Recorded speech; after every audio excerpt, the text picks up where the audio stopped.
akhlak bukanlah dibentuk manusia, tapi dia datang dari Allah yang dibawa oleh Sayyidina wa Maulana Muhammad sallallahu alaihi wasallam. Wa ma yantiqu 'anil hawa, dia bicara tidak mengikuti otak, hati, hawa nafsu. In huwa illa wahyun yuha, wahyu dari Allah subhanahu wa ta'ala. Oleh sebab itu maka siapapun kita, apapun mata kuliah yang kita ajarkan, lulusan dari fakultas manapun kita, maka kita berakhlak. Bahasa penting.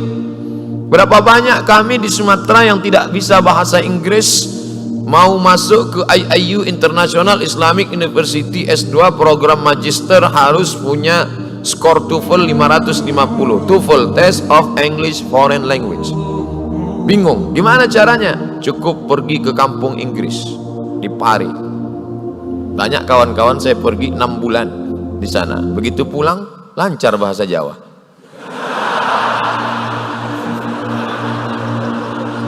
Bahasa Inggrisnya mantap, bahasa Jawa bonus. Begitu pulang saya tanya, how are you my friend? Wapi tenan. Artinya apa? Begitu mudahnya bahasa. Tapi bagaimana minum tangan kanan? Berat.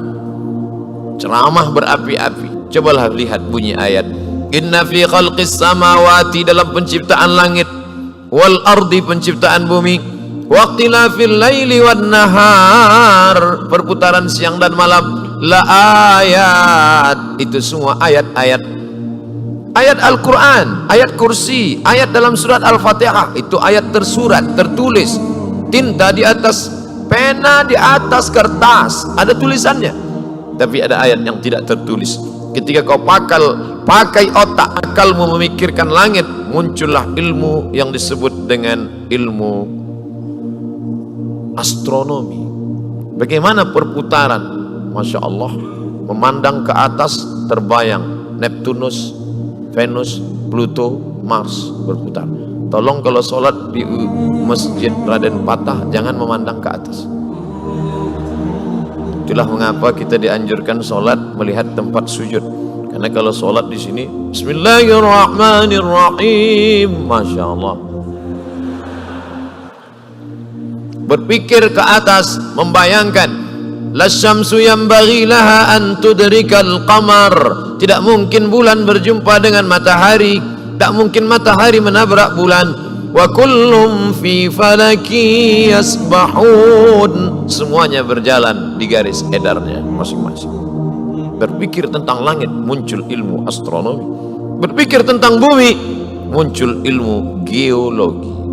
Berpikir tentang siang dan malam, perputaran planet, meteorologi, klimatologi, geofisika. Artinya Ustaz, saya pun nggak paham. Itu bagi siapa? Liulil albab, orang berilmu, cendekiawan, ilmuwan. Tapi puncak dari ilmu itu apa? Ayat jangan dipotong, lanjutkan. Alladzina yadhkuruna Allah, orang yang berzikir mengingat Allah. Qiyaman, ketika tegak.